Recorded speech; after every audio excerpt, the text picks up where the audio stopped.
Hello and welcome to the video. Now in the background you'll see our new Christmas tree, which I'm particularly excited about. We've not been allowed one for so many years, but now the boss has bought one this year, so it must mean that we've been working really hard, so that's good. And what else has been going on? Well, the office renovations. If you've been coming here to the sale room for a long time, you'll have seen that we've had the same office decor for the past 3 decades, but we've decided to strip that out, repaint and minimalize it.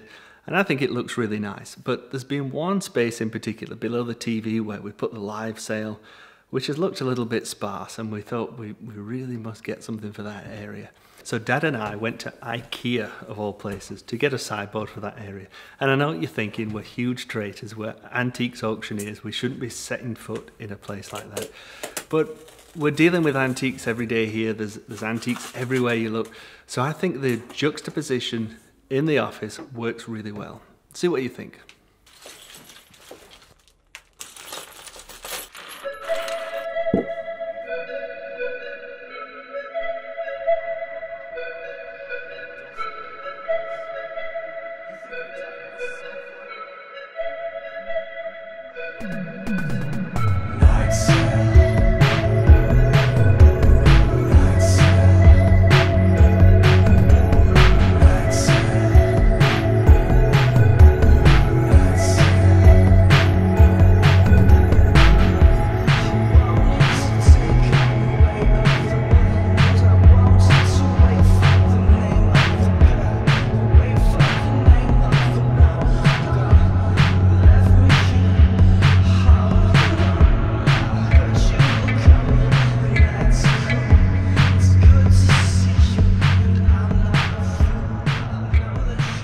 Okay, so now it's time to get into the sale preview.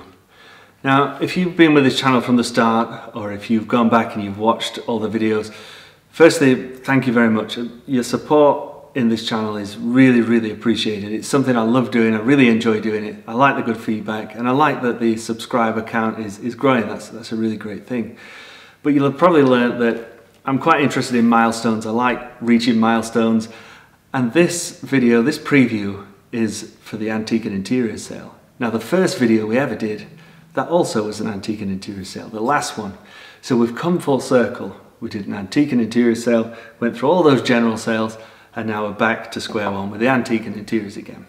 So that's good. We've documented and we've shared that together, and I really like that, that's good. So this sale is the last antique and interiors before Christmas. So this is quite a stressful time, it's quite hard work, but it's really rewarding. But once this sale's done, there's just one more general sale and then we're into Christmas. And you also know that that's my favourite time of the year. But when I made that first video, we selected a few items, we looked at those, and then I thought, can I make these videos about the general sales? Will I be able to find enough to talk about? But as we've learnt together, of course, there's plenty to talk about in the general sales. And it's actually quite easy because the things that you should preview pop up quite easily, but in these antique and interior sales it's quite difficult. I mean, these sales represent the absolute best of what we can do. It's the best items that are brought to us, it's the best things that we filter out from the house clearances. So really you could preview everything in this sale, so it's quite hard to select. But I'm a bit of a materialistic person, I'll admit that, and I'm certainly one for seeing the wrong side of Christmas and getting involved in all the hype and not seeing the true message in Christmas. So I thought my first item, I'd pick something with an ecclesiastical slant to it. And it's this 17th century continental brass alms dish. Now these have been used way back since the 14th century. And the alms dish or the alms basin is for collecting the offering from the congregation, whether that be cash or food for the poor. Now this thing has been handed around from person to person, been touched for centuries. Now you can see in the border, this sort of triangular border design and these trailing leaves, when it was first made, would have been quite sharply and crisply engraved. Now as this soft metal has been touched and the dish has been handed around for centuries, those crisp engraved lines have just softened somewhat. And they're just really nice to look at. You can really see the age of the thing. I mean, the rim just undulates slightly as It's perhaps been dropped and knocked from time to time. It's also interesting to see how it's been made. Look how you can see that rim has been folded back there and hammered into place. Now it's got this central rosette, this little roundel there. That's quite a common theme with these alms dishes. But it's also got an inscription in there, which is in Italian. So I don't know if that definitely means the dish is Italian. I don't know enough about them. That reads, "Una mano lava l'altra," Italian for one hand washes the other. Or if you want the Latin, quid pro quo. I had some trouble with this phrase. Wondering, I mean, if I'm being dense, I mean, please write in the comments why that should be on an alms dish. At first I was thinking, now does that mean if you put money and food in there for the poor, in turn they'll do a favour for you? But then I thought, surely it must mean that, I mean, if you give generously to the poor, then God in turn will do a favour for you. Your reward will be in heaven. Perhaps that's what it means. I don't know. But our estimate is £200 to £300. I think that's a bit on the low side. There's not a lot of pre-sale interest. There's not many watchers. I think there's 3 at the moment online. We do have 1 telephone bid from the US. So 200 to 300. Let's keep our eye on it.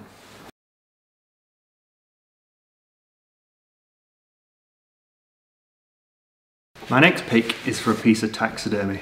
Now that's a first for the channel, and I'm hoping it'll be a last as well. I don't really enjoy taxidermy, I don't agree with it. I'm part of the group of people that think the animal is better off living. But this channel is not about morals, it's about art, and what we have to consider is can taxidermy be regarded as art? Well, I think so, because I mean this has been created with huge skill. Now in the Victorian era, taxidermy was hugely popular. And Peter Spicer and Sons of Leamington Spa were one of the greatest taxidermy firms of that era. Now we can see one of the things that the Spicers were known for is how true to life these naturalistic poses were. Look at this snipe just gobbling down this worm there. Now sadly the worm's become detached. I don't think that's a taxidermy worm, I think it's just a ceramic one. That's fallen down inside, but that I'm sure could be easily repaired. And one thing that stands out to me is the quality of this watercolour background, a bit better than your average taxidermy. Now even the royal family were patrons of Peter Spicer. Now it was originally catalogued just as a taxidermy case snipe, Victorian period. We didn't know the maker, there was no labels on the back, that's where we usually look for a maker. But somebody came to view the sale early and spotted this signature hidden on a pebble in the undergrowth. And that was quite a trademark apparently of Spicer, so that's something you can look out for. Look in the undergrowth, not just on the back there. Now we've got 200 to 300 estimate on it. It's already up to £260 with auto bids online. There's 15 people watching and with 3 telephone bids. So I think I'm going to raise that a bit and go for 300 to 500. Now the last item we're going to look at today is the wishlist item. So this is the feature of this channel where I look at the item that's got the most online interest. So sometimes the feature pushes me into areas of antiques and collectibles that I'm not really comfortable in, areas that I'm not really interested in, so it forces me to do research. So it's a good feature really, it's a good exercise. But for this sale, it's for a Chinese hardwood Scholars table screen. So it's no surprise to me that this item's got interest. And this is actually lot 1. And I put it there on purpose, did the same last time, and I normally would do the same in the antique and interior sale. It's the Asian arts section which we kick off the sale with, and I always put something good at lot 1. Now the reason for this is the antique and interior sale is quite a stressful time. You've gone through a period of getting the sale ready, all that cataloguing, all that photography. There's usually larger sums of money involved in this sale, so it is quite a nervous time. You're a little bit worried on the rostrum. So if you put something good there, something that'll start with a bang, get a good one on your belt, it gives you a bit of confidence and settles you in for the rest of the sale. Let's start with a bit of history, a bit of context for the item. Chinese scholar officials, they were appointed by the emperor to carry out day-to-day political duties. This method of government stood from the Han Dynasty 221 BC up to the end of the Qing Dynasty, so about 1912. And now these scholars remained spread across China in villages and cities, serving as social leaders. They were trained in a wide array of subjects, from the law, philosophy, agriculture, even the arts. Now, Scholars' studio would have been filled with all kinds of luxury items and antiques, items for preparing tea, musical instruments, tools for calligraphy and watercolour painting. Now, the purpose of the table screen is to shield the scholar's work from harsh sunlight or breezes coming in from the open window that would then affect the ink or the watercolour paintings and spoil the work. But they're not just functional, of course. They would be made to be great works of art. And now the frame of this example is carved in hardwood. I don't know if it's Zitan wood or Paduk wood, or I'm not really sure, but it's really delicately carved with this open fretwork around the edges. It's on these nice sort of lion dog feet, and the central panel is been very carefully done in this fine needlework depicting these flowers and birds. Now, the needlework has spoiled a little bit. It's stained here and there. It's got a few holes in it.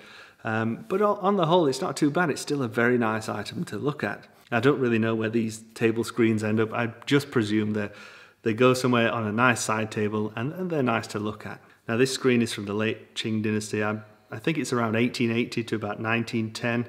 There's a lot of watches, as we've said. It's the highest looked at item. 31 watches. We've got an estimate of 600 to 1,000. Now, worryingly enough, there's no pre-bids, there's no telephone bids, but with all those watches, I'm really confident that it's going to end up at least 600 to 1,000, and hopefully more. We'll see. So thanks for watching the video. I really do appreciate it. If you enjoyed it, please give it a thumbs up below. And if you haven't subscribed to the channel, please, you must do that. Just click that big red button below. It doesn't cost anything, and there's new videos every Saturday. Next Saturday, we'll be looking at those 3 items that we've talked about today to see how they went on at the auction, see what price they made. And there's not many more videos for the year. What is left is that Christmas special I keep talking about. December the 22nd, that will be put on YouTube, and it's Jamie, Dad and myself.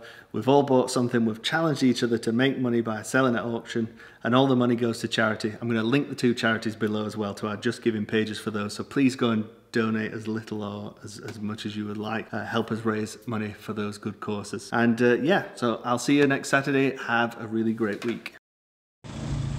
Heading down to Greg's of Thurcroft with a challenge on between now and Christmas. Only a few more weeks to go.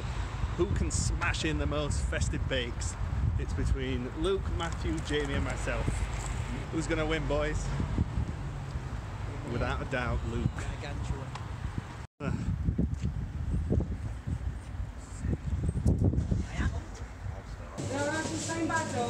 Can I have a festive bake, please?